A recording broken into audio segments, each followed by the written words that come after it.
Rewa collectorate में अनुकंपा नियुक्ति को लेकर एक बड़ा फर्जीवाड़ा उजागर हुआ है। सहायक ग्रेड 3 पद पर कार्यरत अभिराम मिश्रा पर आरोप है कि उन्होंने अपनी नौकरी बचाने के लिए फर्जी दस्तावेज तैयार किए। बताया जा रहा है कि स्थापना शाखा में पदस्थ रहते हुए मिश्रा ने खुद ही कोर्ट रचित सीपीसीटी मार्कशीट बनाई और परिवीक्षा अवधि पूरी करने के लिए जमा कर दी। जब इस मार्कशीट पर संदेह हुआ तो कलेक्टर प्रतिभा पाल ने एमपीएससी डीसी से सत्यापन कराने के लिए पत्र भेजा।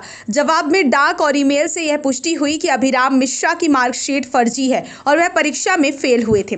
इसके बावजूद इस गंभीर तथ्य को वरिष्ठ अधिकारियों तक नहीं पहुंचाया गया, जिससे यह संदेह गहरा हो गया कि कहीं इस जानकारी को जानबूझकर दबाया तो नहीं गया। सवाल यह भी उठ रहा है कि आखिर यह फर्जीवाड़ा किसके इशारे पर हुआ और इसमें और कौन-कौन शामिल है। ईमानदारी और सख्त कार्यशैली के लिए मशहूर कलेक्टर प्रतिभा पाल अब इस मामले में क्या कदम उठाती हैं, इस पर सभी की नजरें टिकी हैं। मैडम, अभी एक मामला सामने आया है।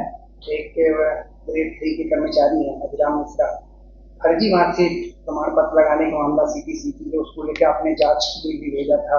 शायद वो जानकारी आई, लेकिन आप तक जानकारी पहुंची कि नहीं पहुंची? अनुकंपा नियुक्ति के संबंध में केस है। अनुकंपा नियुक्ति की जो गाइडलाइन है उसके अनुसार जो भी अनुकंपा नियुक्तियां होती हैं उनमें सीपीसीटी सहायक ग्रेड 3 में खासकर उनमें सीपीसीटी का 3 वर्षों में एक परीक्षा उत्तीर्ण करनी आवश्यक होती है।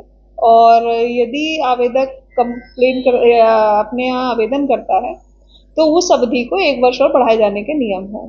तो इस संबंध में चूंकि प्रोबेशन कंफर्मेशन के लिए जब आता है तो हम लोग अपनी प्रक्रिया करते हैं कि सभी से जानकारियां मांगी जाती हैं कि सीपीसीटी का उन्होंने परीक्षा उत्तीर्ण कर ली है। तो इसी तारतम्य में जो पिछले वर्षों में अनुकंपा नियुक्तियां हुई हैं जिनके प्रोबेशन के स्थायित्व के लिए जो केस आए थे उसमें जब परीक्षण किया गया तो ये पाया गया कि एक जो लिपिक है सहायक ग्रेड 3 उनके द्वारा ये परीक्षा उत्तीर्ण नहीं की गई है। चूंकि परीक्षा उत्तीर्ण न होने की दशा में शासन के निर्देश है कि उनकी सेवा समाप्त की जा सकती है, तो उसी के संबंध में कार्रवाई चल रही है। रीवा में एक कल तो साइकिल रैली ही है।